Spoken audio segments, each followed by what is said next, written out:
ಇಲ್ಲಿ ವಾದ ಮಾಡಿ ಗೆಲ್ಲೋದು ಏನೂ ಇಲ್ಲ.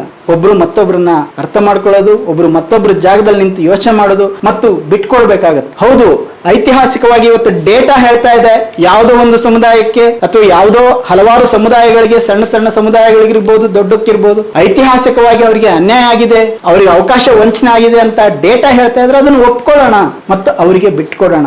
ಇದನ್ನ ಕೇವಲ SC ಸಮುದಾಯಗಳಿಗೆ ಅಂತ ಹೇಳ್ತಾ ಇಲ್ಲ, ST ಯಲ್ಲೂ ಕೂಡ ಅದೇ ಸಮಸ್ಯೆ.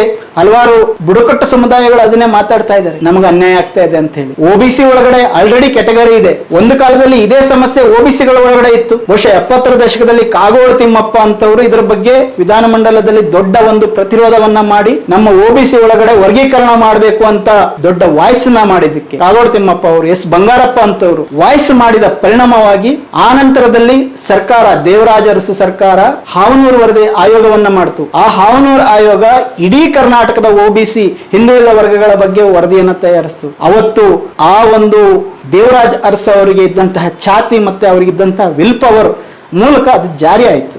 ಅಟ್ಲೀಸ್ಟ್ ಒಂದಷ್ಟು ಮಟ್ಟಕ್ಕೆ ಅಲ್ಲಿ ಒಳ ಮೀಸಲಾತಿ ಜಾರಿಯಾಗಿದೆ OBCಗಳಲ್ಲಿ. ಅದೇ ರೀತಿಯಾಗಿ SC ಒಳಗಡೆ, ST ಒಳಗಡೆ ಜಾರಿ ಆಗ್ಬೇಕಲ್ವೇ?